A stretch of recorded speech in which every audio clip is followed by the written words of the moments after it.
भारतीय जनता पार्टीचा आणि देवाभाऊंचा DNA OBC आहे. पंतप्रधान नरेंद्र मोदींचा DNA ओबीसी आहे. मला संजय राऊत यांना सवाल विचारायचा आहे. संजय राऊत यांचा DNA कुठला आहे? संजय राऊत यांचा DNA अब्दाली किंवा औरंगजेबाचा आहे का?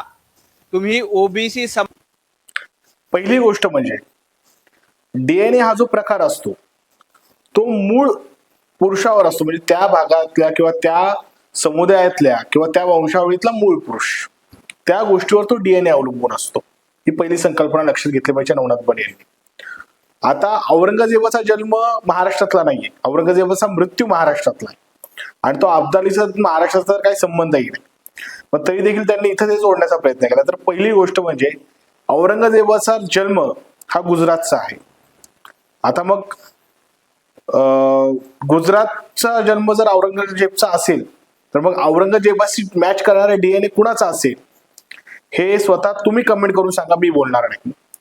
आणि दुसरी गोष्ट जी ओबीसी वर्ण नवनाथ बन म्हणतायत की भारतीय जनता पक्षाचा DNA ओबीसी आहे, तर पहिलं लक्षात घ्या की ज्यावेळेस व्हीपी सिंगांनी मंडल कमिशनच्या शिफारशींची अंमलबजावणी करण्याचा निर्णय घेतला त्यावेळेस व्हीपी सिंग यांच्या निर्णयाविरोधात सर्वात पहिल्यांदा आंदोलन कोणी उभं केलं आणि व्हीपी सिंगांनी मंडल कमिशनची शिफारशींची अंमलबजावणी करण्याचा निर्णय घेतला, म्हणजेच ओबीसींना आरक्षण लागू करण्याचा निर्णय घेतला. म्हणून व्हीपी सिंगांचं सरकार पाडलं, ते कुणी पाडलं याचा शोध आजच्या ओबीसींनी स्वतः गुगलवर जाऊन घ्यावा.